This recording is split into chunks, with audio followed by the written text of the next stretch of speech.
going live, going live, going live, going live, going live, going live, and we are live. Welcome everyone to a very special live episode of the SportsRoom Talk Show with your host, yours truly, Unger to the Max, also known as the Max.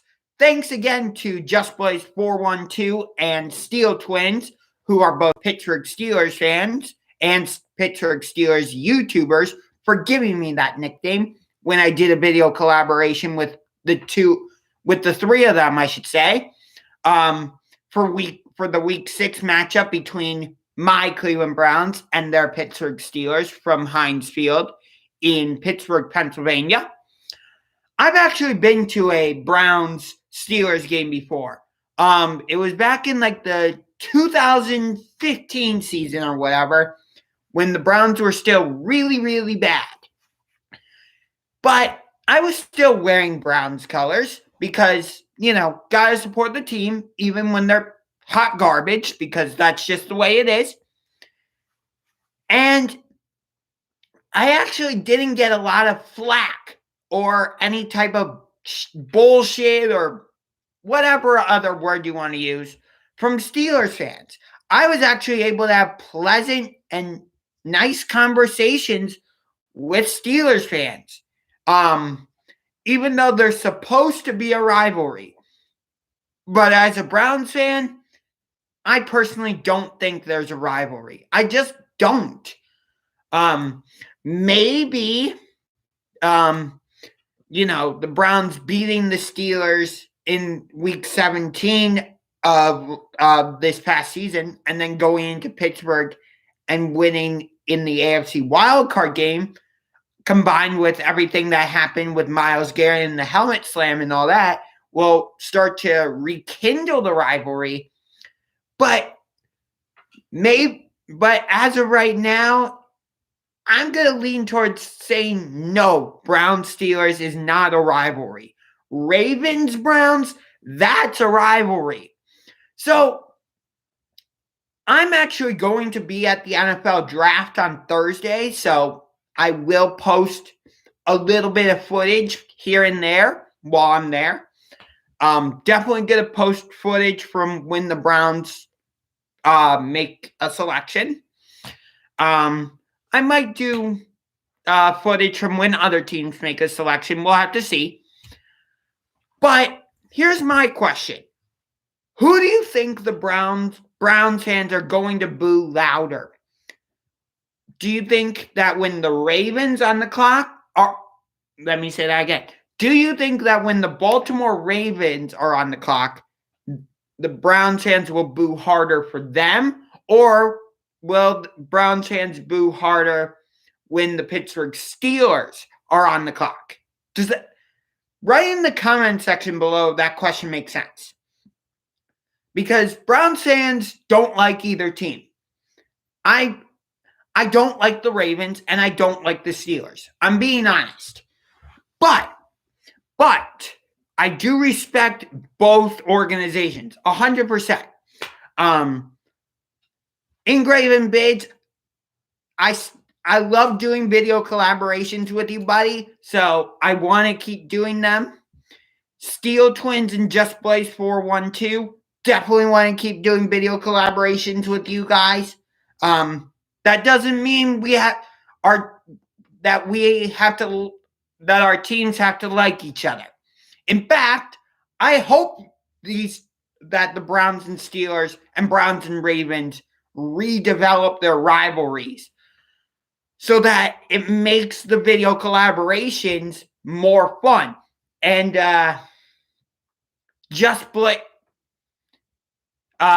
what was the Cincinnati Bengals YouTuber that I did a video collaboration with? Give me one sec.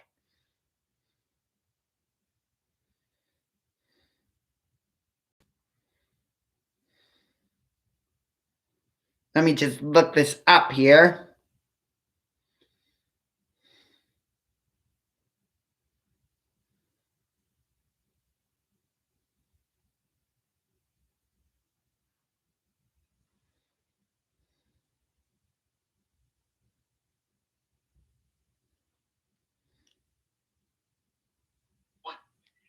Oh, Jazzy TV. That's it. I want Jazzy TV. I want Browns Bengals to be a rivalry again so that it adds a little bit of, I guess, animosity for when we do our video collaborations. And I mean, of course, I mean animosity in a fun way. Of course. I don't actually want to dislike you guys, whether you're Just Plays 412, Steel Twins, or Engraven Bits. So if you have a question or comment for me, definitely leave it in the chat. I will be glad to answer it. But getting back to what I was saying before. So when I went to Pittsburgh back in 2015, I was wearing Browns colors. And yet I didn't get any type of flack or any type of shit or trash talk, nothing. I didn't get any of that from Steelers fans. I was actually able to have pleasant, normal conversations with them. And this actually carried over. So I think this was not last season, because Michigan and Ohio State didn't play each other. And the year before that, I was in Michigan.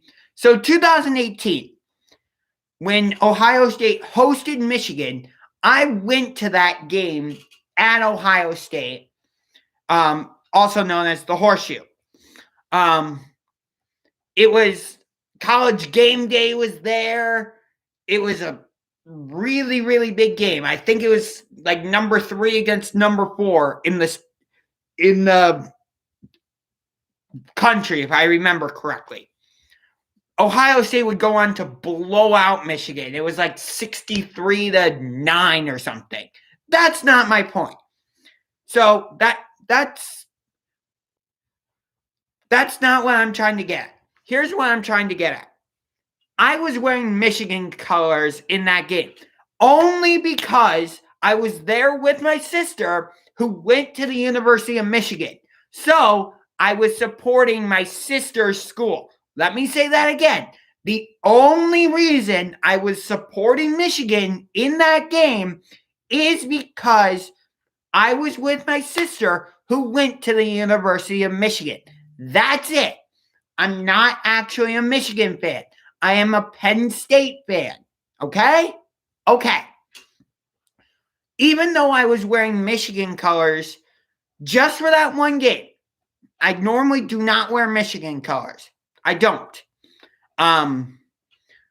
But anyway, so even though I was wearing Michigan colors, when I was out in the main concourse area, I was having normal, pleasant conversations with Ohio State fans.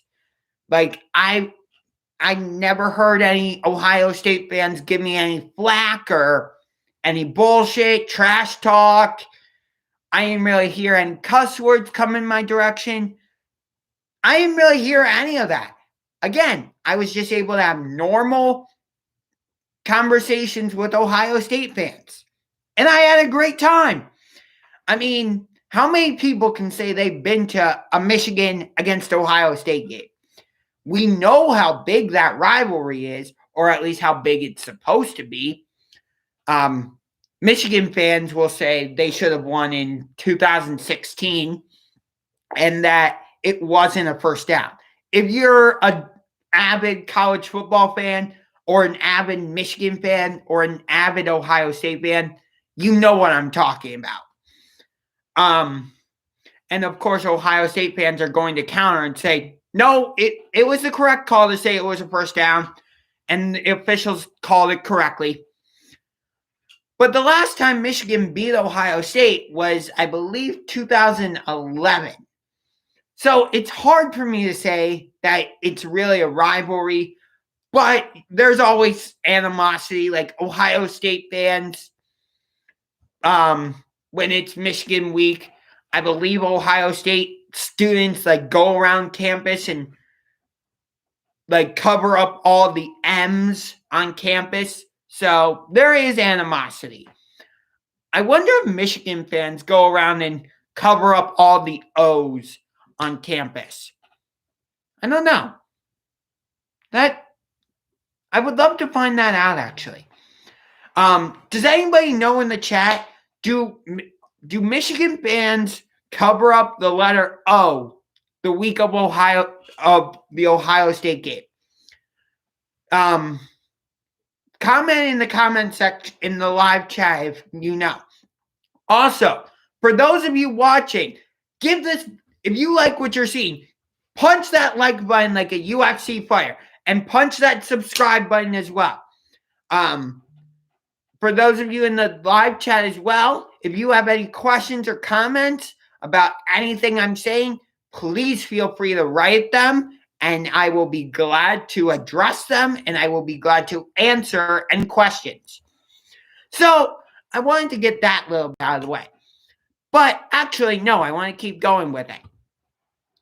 Because I want to go another step further with it. So when the Browns hosted the Pittsburgh Steelers on Thursday Night Football, the game where Myles Garrett ended up hitting Mason Rudolph in the head with Mason Rudolph's own helmet. Yeah, I was wearing Browns colors for that game. I know that's probably pretty obvious, but still, want to say it anyway. And there were Steelers fans at that game, and guess what? Same thing. I was able to have normal conversations with them. There was no animosity. There was no trash talking. Nothing. And something interesting that I do is whether the Browns are hosting the Baltimore Ravens, Pittsburgh Steelers, Cincinnati Bengals, Las Vegas Raiders, Indianapolis Colts, LA Chargers, Seattle Seahawks, shout out to NorbCam, the New York Jets, shout out to my guy Gangrene David. For the Raiders, shout out to Samoan Raider, and shout out to Spotlight Raiders Talk. No matter who the Browns, and for the Indianapolis Colts, shout out to Bring the Juice, Colts podcast. But no matter who the Browns are hosting, I like to look around and see how many opposing fans I see, because that's just something really fun for me. And something else that I like to do is I've noticed that, let's say the Browns are hosting the Miami Dolphins, like they did in 2019. Obviously, you're going to see Browns fans because the game's in Cleveland at First Energy Stadium. Obviously, you're going to see Dolphins fans because that's who the Browns are playing. But there always seems to be fans of other teams who show up. So I've made a whole list. I don't know if you can see that, but it's a list of all the jerseys I saw at Browns games during the 2019-2020 season. I'm not going to go through every game, but I'll give you at least week 1, week 3, week 6, and week 10. So week 1, the Browns hosted the Tennessee Titans. So I saw Titans fans, I saw Chicago Bears fans, I saw Buffalo Bills fans, Dallas Cowboys fans, Denver Broncos, and Cincinnati Bengals fans. When we hosted the Los Angeles Rams on Sunday Night Football, I saw Rams fans, Chicago Bears fans, Dallas Cowboys fans, Philadelphia Eagles fans, and a Kansas City Chiefs fan. It doesn't matter if it's a jersey or a hat. I still write it down. For the Seahawks, I saw Seahawks fans, Bills fans, Eagles fans, and Bears fans. I don't know why I saw so many Bears fans at a Browns game. I mean, it's going to make sense for this upcoming season because we're going to be hosting the Chicago Bears. In week 10, when we hosted the Buffalo Bills, I saw Bills fans, Packers fans, Steelers fans, and Cowboys fans. Week 11, I'm just going to go through the whole list because why not? It'll make my point that much more.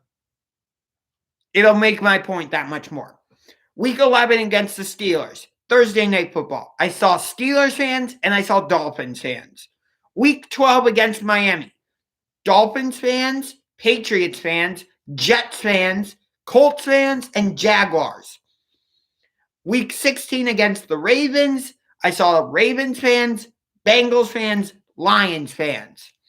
So that's just something really fun that I enjoy doing, is seeing not only how many opposing fans there are, but what other teams' fans I see. Like when I go to a Cleveland Indians game, obviously I'm going to see Indians fans. Obviously I'm going to see opposing fans, but maybe I'm going to see a Yankees. Let's say the Indians are hosting the Seattle Mariners, okay? Most likely I'm going to see Indians fans and I'm going to see Mariners fans, right? But I might see a Cubs fan. I might see an Atlanta Braves fan. Actually, when I went to April 9th, the Indians game on April 9th against Detroit, I did see 2 Atlanta Braves jerseys. But I also might see a Phillies fan. I might see a Toronto Blue Jays fan. Interestingly, going back to the Browns for just a second, when I went to a Browns game, I believe it was against the Las Vegas Raiders. Again, shout out to Samoan Raider and Spotlight Raiders Talk. I'll be reaching out to both of you again for this season because you guys will be coming back to Cleveland to play my Browns. And I had a great time hosting both of you guys on my channel, so hopefully we can set that up again. But when I was at Raiders-Browns, I think, if I remember correctly, I saw somebody wearing an Ottawa Senators jersey. And I didn't say anything to the person, but I'm thinking to myself, wait a minute, you're wearing Ottawa Senators to a Cleveland Browns game? The Ottawa Senators don't even play NFL football. They're a hockey team. So that one, I was like, what? I was scratching my head on that one. But that leads me to my next thing. When I go to a Cleveland Monsters game, which, by the way, the Monsters defeated the Chicago Wolves 5-4 in overtime on Saturday, and then we defeated the Wolves again yesterday by the score of 4-2. So that means 2 things. Number one, it means the Monsters have secured at least 1 win against every team on their schedule at home. So that means we've beaten the Rochester Americans, affiliate of the Buffalo Sabres, the Chicago Wolves, affiliate of the Carolina Hurricanes and the Nashville Predators. Normally, the Predators are affiliated with the Milwaukee Admirals are the affiliate of the Nashville Predators, but Milwaukee opted out of this season because of the coronavirus. So Nashville and Carolina are sharing the Chicago Wolves. The Grand Rapids Griffins, affiliate of the Detroit Red Wings, Texas Stars, affiliate of the Dallas Stars, and the Rockford Ice Hogs, affiliate of the Chicago Blackhawks. And number 2, it also means the Monsters have swept the Chicago Wolves. We swept the season series with them. And that's important because we don't know if the Calder Cup playoffs are happening or not. I'm hoping that they do. But the Wolves are leading the Central Division, which is the division that the Monsters are in. So that could be important. But anyway, getting back to my original thing. When I go to a Monsters game, since Cleveland is an AHL team, it's not surprising that I see fans wearing Boston Bruins jerseys or a St. Louis Blues hat or Colorado Avalanche jerseys. Avalanche jerseys are especially not surprising because when the Monsters first came to Cleveland, I think after being relocated from Utah, if I remember correctly, don't quote me on that. But I believe they were called the Utah Grizzlies.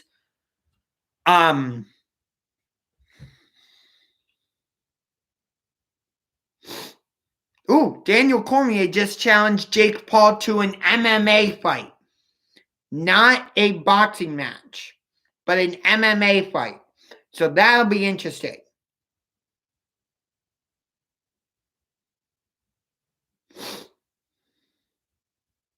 Anyway, so when I go to a Monsters game, I'm not surprised to see NHL jerseys because that makes sense. But obviously, I'm going to see Blue Jackets jerseys mostly because the Monsters are now affiliated with the Columbus Blue Jackets. I'm actually surprised I don't see more Pittsburgh Penguins jerseys at Monsters games because Pittsburgh's only like 2 hours away. You know, in the past, I've tried to make a case as to why Cleveland should maybe get an NHL team. But as I've thought about it, I don't think that's such a good idea because Columbus is 2 hours away. You got Pittsburgh, which is also, I think, like 2 hours away, something like that. Then you have Detroit up north. And then over to the west, you have Chicago, which that's 6 hours away, but still. So as much as I would like to see an NHL team in Cleveland, I don't think it's practical. Because let's say Cleveland does get an NHL team, what happens to the Monsters? And do the Blue Jackets lose fans? I don't know. So, again, I would love to see Cleveland get an NHL team someday, but I don't think it's ever going to happen. So, as I said, the Cleveland Monsters defeated the Chicago Wolves in back-to-back games on Saturday and Sunday, and that was only a small piece of what happened over the weekend. We had UFC 261, Usman against Masvidal 2, the first UFC event in over a year with fans, 15,000 of them, and none of the fights on the pay-per-view went past the second round, if I remember correctly. I did not watch the pay-per-view because even though I'm a diehard UFC fan, as you know from watching my channel, I don't watch every pay-per-view. I come and go. Like, I watched UFC 259. I watched UFC 260. I probably won't watch another pay-per-view until UFC 264 when Conor McGregor faces Dustin Poirier in a trilogy fight at lightweight in Las Vegas at T-Mobile Arena in front of a live in front of a sellout crowd. But here's the interesting thing. McGregor's fighting Poirier in a lightweight bout. That's 155 pounds. And yet, he's now tweeting about possibly facing Kamaru Usman, who is the reigning defending welterweight champion, in a potential title bout. Now, Dana White has all but confirmed that Usman's next title defense will be against Colby Covington in a rematch of UFC 245. I can 100% tell you without a doubt, 100%, I will be watching that pay-per-view because I've gone back and watched the first fight between Covington and Usman. It was 2-2 going into that fifth round. And then Usman absolutely wrecked Colby Covington. And whether you like what Colby Covington is all about or whether you hate him, because of all his talking and everything he stands for, which I don't want to get into all that because this isn't a politics YouTube channel. So I'm not going to say whether I support what Colby Covington says or whether I dislike it. I'm not going to ask you, the viewer, to say whether you like it, whether you like what he stands for or not. Because that's not what I'm trying to get at. I don't want to create any animosity or hatred or anything like that. I just want this to be a good YouTube channel where I express my views about certain sports topics and let you, the subscriber, and you, the viewer, enjoy the content. Speaking of content, I have a new talk show that I do along with James, Kramer, AJ, Charlie, and Rob on the Be On Air News Network, which is a Facebook page that airs every Wednesday, 2 o'clock till 4. And we do certain stories and we discuss them. So make sure you tune into that. Anyway, so Dana White all but confirmed that Kamaru Usman will be defending his title against Colby Covington for his next fight. But I watched First Take this morning, and they were talking about, well, who should Usman face next? And, of course, Max Kellerman was saying, or let me say it like this. Stephen A. Smith was saying that, yes, he should fight Covington. But then Max Kellerman, who's kind of the boxing analyst on First Take, was saying, why not have Usman move up to middleweight and challenge Israel Adesanya for the middleweight title? I believe Usman and Adesanya have said in the past that they don't want to fight each other. But that's such an interesting matchup. Like, Usman seems to be head and shoulders above everybody in the welterweight division. I mean, Colby Covington is the clear and obvious number one contender. He's going to be challenging for the title next. I've made that perfectly clear. But let's say Usman beats Covington, which I fully expect him to. Who's Usman going to fight next? Stephen Thompson? I don't know about that one. Michael Chiesa? Leon Edwards? Maybe.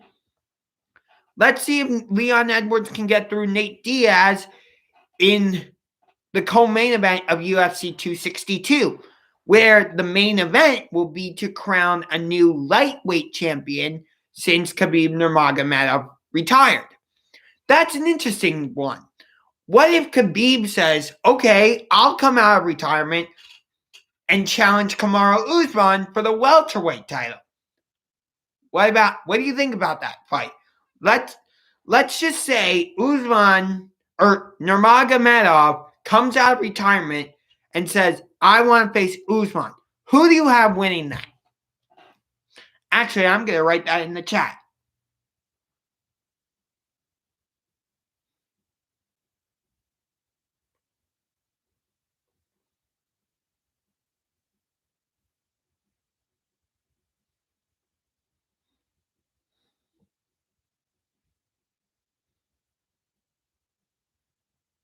Give me 1 second.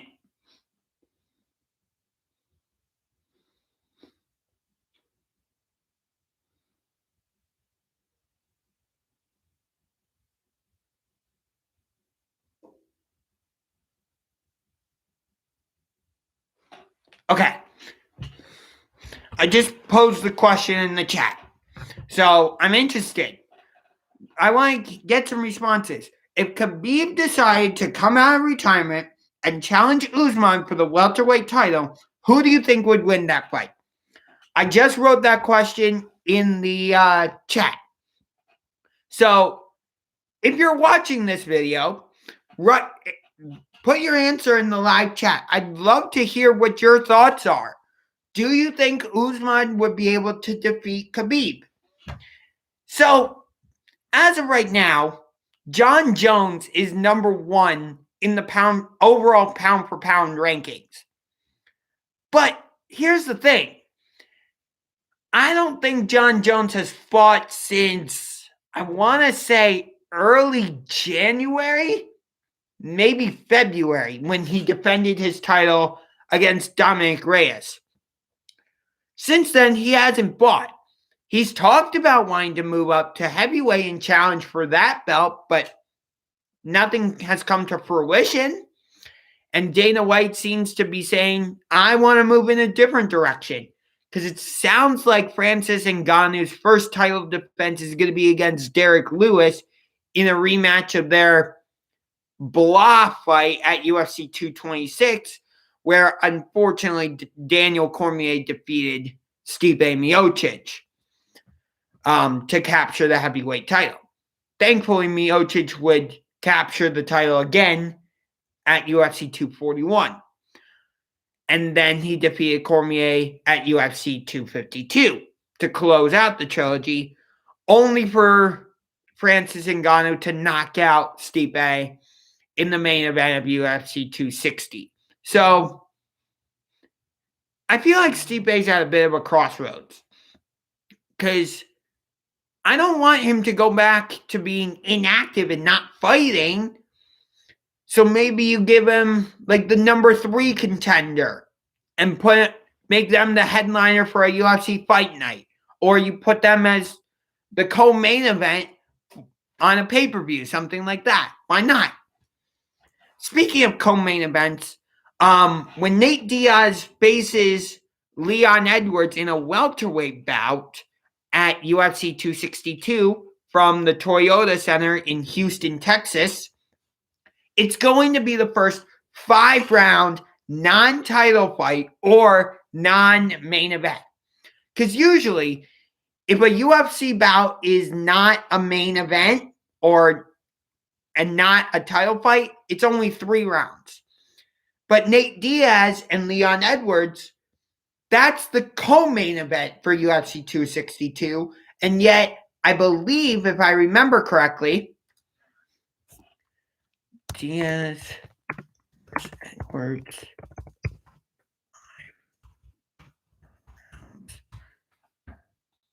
Yeah, it's going to be 5 rounds between Nate Diaz and Leon Edwards, even though it's not the main event and it's not for a title. So that'll be the first time, I believe, in UFC history. So I guess this became a little bit of talking UFC and wrestling. So let's get to the wrestling a little bit. There was a pay-per-view last night, Impact Wrestling Rebellion. And in the main event, it was AEW champion Kenny Omega facing Impact World Champion Rich Swann in a champion versus champion winner-takes-all match. I did not watch the pay-per-view, but I do know that Kenny Omega won the bout via the V-trigger and the one-winged angel, which is not a surprise. What I don't know is what's going to happen now, because Kenny Omega is now the AEW champion and the Impact champion. So the forbidden door between AEW and Impact Wrestling has to stay open. Doesn't it? Like, I don't think that AEW and Impact are done collaborating with each other. Honestly, maybe AEW eventually buys Impact Wrestling. I don't know. And all the Impact wrestling competitors maybe they come into AEW. I don't know. That could be a thing. But if that does happen, what happens to the championships on Impact? Because you have the Impact World Championship, you have the X Division title, you have the Knockouts Champion, and you have the Knockouts Tag Team Division Champions. So maybe I'm getting a little ahead of myself. But anyway, so I'm thinking that eventually it's going to be Hangman Adam Page who takes the title off of Kenny Omega on the AEW side of things.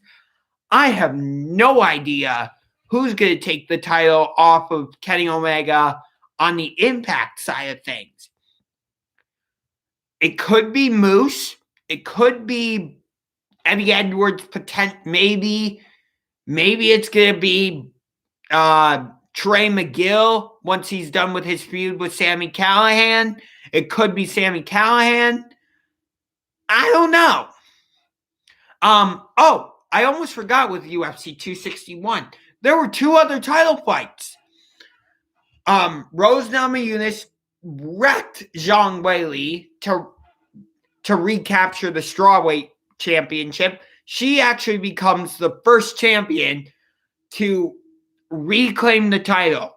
Yeah, because Namajunas lost the title to Jessica Andrade via a head slam in the main event of UFC 237. And then Zhang Weili ended up being Jessica Andrade in the main event of a UFC fight night in China. And then Zhang Weili defeated Joanna Jędrzejczyk in her first title defense at UFC 248 in what was arguably the greatest female UFC fight in the history of the promotion. And then Rose Namajunas knocked her out. And then I don't know who's left for Valentina Shevchenko because she wrecked Jessica Andrade. There's who else in the flyweight division is going to be able to hang with Valentina Shevchenko? Nobody that I know of. No one. I feel like the only logical fight to make is Valentina against Amanda Nunes. The problem is Nunes is 2-0 against her. Although I would argue Valentina won that last fight at UFC, I think it was 213 or 215, something like that. I know it was from Edmonton. And it was supposed to be the co-main event, and the main event was supposed to be Demetrius Johnson against Ray Borg for the flyweight title, but something happened with Demetrius Johnson, so Nunes against Shevchenko became the main event. I think it was UFC 215. Let me look this up super quick.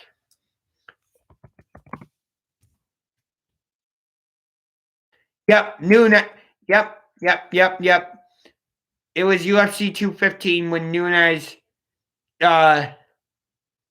defeated Shevchenko. That's it. And it was such a narrow margin. I think Shevchenko actually won that fight. But Nunes is going to be defending her title against Juliana Pena, her bantamweight title. Because there's no way left for Nunes at featherweight. She's defeated everybody. Megan Anderson, Felicia Spencer, Chris Cyborg. Who else is there for Amanda Nunes to fight at featherweight? I don't know. Maybe the UFC should just get rid of the women's featherweight division. Maybe. I don't know. But, yeah. So, hope you enjoyed this live edition of the SportsRoom Talk Show. I sure enjoyed recording it. It was a lot of fun. So, that's going to do it for this video. If you liked what you saw in this video, punch that like button like a UFC fighter, and punch that subscribe button. Until next time, I'm Unger to the Max, signing off with a salute to you. I will see you next time. Peace.